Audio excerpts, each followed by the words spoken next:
మాఘమాసాన్ని పురస్కరించుకొని వివాహానికి ఏర్పడేటువంటి ఆటంకాలు ఏవైతే ఉన్నాయో ఇవి తొలగించుకోవడం ఎలా, త్వరగా వివాహానికి గాను మనకు ఉపయోగించేటువంటి పరిహారాలు ఏమిటి అనే అంశాల గురించి మనం ప్రతిరోజు కూడా తెలుసుకుంటున్నాం కదా.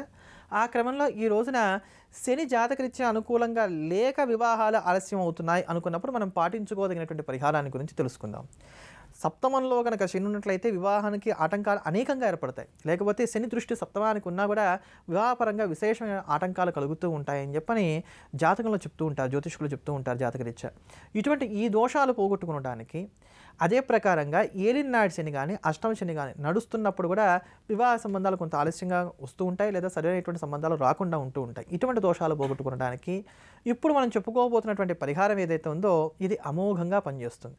అంటే ఎవరైతే వృషభ రాశి వారు ఉన్నారో వారికి, ఇప్పుడు వారికి అష్టమశని నడుస్తుంది కనుక వారికి వృశ్చిక రాశి, ధనస్సు రాశి, మకర రాశి, వృశ్చిక రాశి, ధనస్సు రాశి, మకర రాశిలో ఉండేటువంటి వారికి వీరికి ఏలినాటి శని నడుస్తుంది కనుక వీరికి ఇప్పుడు చెప్పుకోబోయేటువంటి పరిహారం చాలా చక్కగా పనిచేస్తుంది. అలానే జాతకంలో ఎవరికైతే శని అనుకూలమైనటువంటి స్థానంలో లేక వివాహపరంగా ఆటంకాలు ఏర్పడుతున్నాయి వీరికి కూడా ఇప్పుడు చెప్పుకోబోతున్నటువంటి పరిహారం అమోఘంగా పనిచేస్తుంది. అయితే ఈ పరిహారాన్ని మానకుండా 43 రోజుల పాటు వరుసగా చేయాలి. స్త్రీలైనప్పటికీ పురుషులైనప్పటికీ ఎవరైనప్పటికీ కూడా చక్కగా 43 రోజుల పాటు మానకుండా ప్రతిరోజు చేయొచ్చు. అయితే స్త్రీలకు సంబంధించినంత వరకు మాసిక ధర్మం ఒకటి ఉంటుంది కనుక, ఋతుధర్మం ఒకటి ఉంటుంది కనుక ఆ యొక్క 4 రోజులు వదిలేసి 5వ రోజు నుంచి మళ్ళీ లెక్కగా చేసుకుంటూ రావాలి. అది తప్ప ఎక్కడా మళ్ళీ వేరే విఘ్నాలు కానీ బ్రేకులు కానీ రాకూడదు. ఇది జాగ్రత్త తీసుకోండి.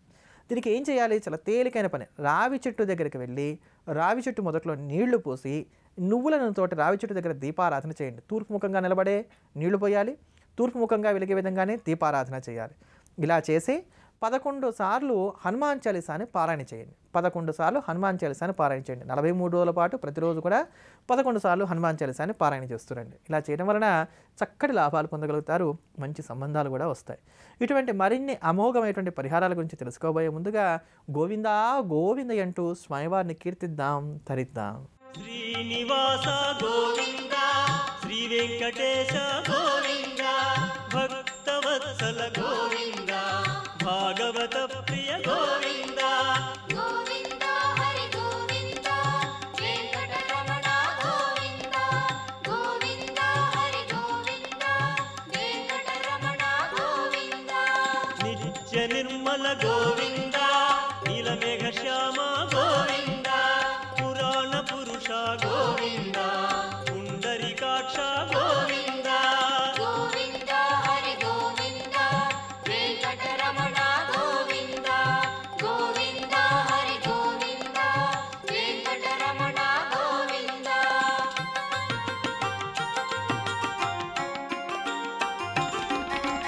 నందనందన గోవింద, నవనీత చోర గోవింద, పశుపాలక శ్రీ గోవింద, పాప విమోచన గోవింద, గోవింద హరి గోవింద, వెంకటరమణ గోవింద, గోవింద హరి గోవింద, వెంకటరమణ గోవింద.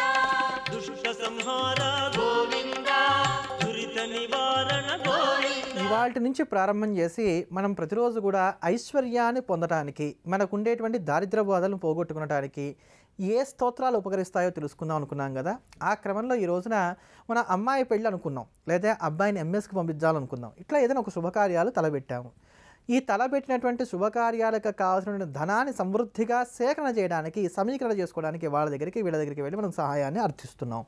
అనుకున్నప్పుడు ఈ సహాయం త్వరగా లభించడానికి, మనం అనుకున్నటువంటి శుభకార్యాలన్నీ కూడా జయప్రదంగా చక్కగా పరిపూర్ణంగా పూర్తవడానికి, అంటే ఆర్థికంగా ఎక్కడ లోటు రాకుండా పూర్తవడానికి ఉపకరించేటువంటి అద్భుతమైనటువంటి స్తోత్రాన్ని గురించి ఈరోజు కార్యక్రమంలో తెలుసుకుందాం. ఇవాళ నుండి చెప్పుకునేటువంటి ఏ స్తోత్రమైనా సరే మీకు దాంట్లో ఏది తేలిగ్గా అనిపిస్తే ఆ తేలిగ్గా అనిపించేటువంటి దాన్ని మీకున్నటువంటి సమస్యకు అనుగుణంగా అనుసంధానం చేసుకోగలిగితే, అనుసంధానం అంటే రోజు కూడా పారాయణ చేస్తూ వచ్చినట్లయితే, పొద్దున కుదిరితే పొద్దున చేయండి, సాయంకాలం కుదిరితే సాయంకాలం చేయండి. మీరు ప్రశాంతంగా ఎప్పుడు పారాయణ చేసుకోగలిగితే అప్పుడు చేసుకోండి. కానీ ప్రతిరోజు విడవకుండా భక్తితో నమ్మకంతో మాత్రం చేయండి, మంచి ఫలితాలను మీరు పొందగలుగుతారు. భక్తి మీది వరం ఇవ్వడం భగవంతుడి దయ. అయితే ఇందులో మనకి దీనికి కానీ ఉపయోగపడేటువంటి స్తోత్రం ఏమిటి అని అంటే, వేదాంత దేశుల వారు మనకు అందించినటువంటి శ్రీస్తుతి. వేదాంతగా దేశుల వారు మనకు అందించినటువంటి శ్రీస్తుతి, ఈ స్తోత్రం పేరే శ్రీస్తుతి. ఇది అద్భుతమైనటువంటి మహా ఉత్కృష్టమైనటువంటి స్తోత్రం. ఒకానొక బీదవాడు తనకున్నటువంటి వివాహం చేసుకోవడానికి గాను అవరోధంగా ఉన్నటువంటి కష్టాన్ని పోగొట్టి ఈ వివాహం పూర్తిగా చేసుకోవడానికి కానీ ఉపయోగపడేటువంటి డబ్బునంతా ఇమ్మని చెప్పని వేదాంత దేశుల వారిని వచ్చి అడిగారట. వీరా ఏమీ లేనటువంటి వారు సన్యాసి. అప్పటికి వారు ఉన్నటువంటి కాంచీపురంలో ఉన్నటువంటి వరదరాజస్వామి వారి యొక్క దేవాలయంలో, ఆ వరదరాజస్వామి వారి దేవాలయంలో ఉండేటువంటి లక్ష్మీ అమ్మవారికి పేరిందేవి అని అర్థం.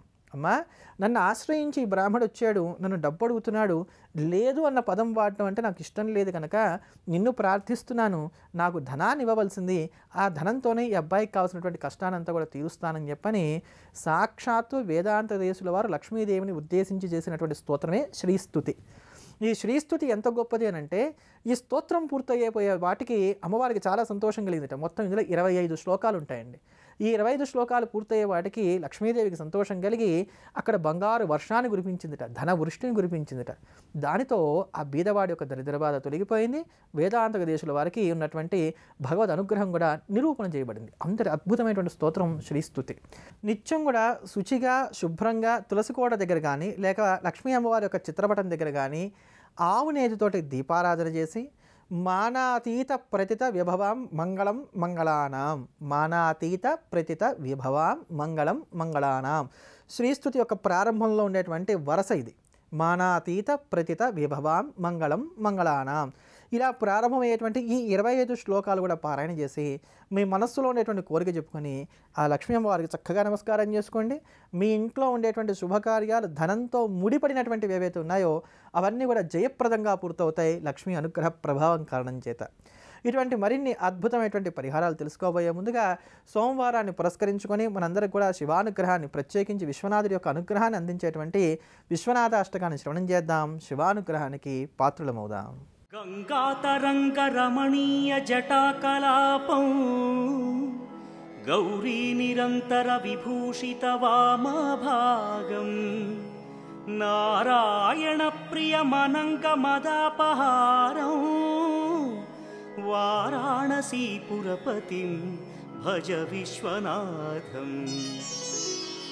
వాచామగోచరమనేక గుణస్వరూపం వాగీశ విష్ణుసురసేవిత పాదపీఠం వామేన విగ్రహవరేణ్య కళత్రవంతం వారాణసీపురపతిం భజ విశ్వనాథం.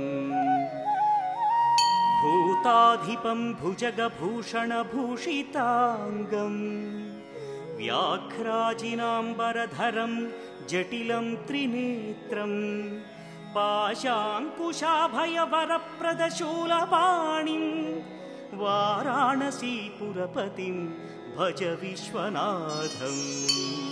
సీతాంశుశోభిత కిరీట విరాజమానం ఫాలేక్షణానల విశోషిత పంచబాణం నాగాధిపారచిత భాసుర కర్ణపూరం వారాణసీపురపతిం భజ విశ్వనాథం.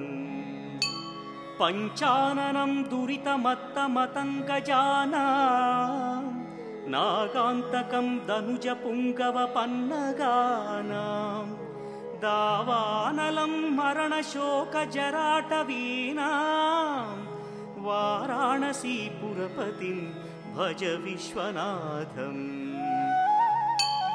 తేజోమయం సగుణ నిర్గుణమద్వితీయం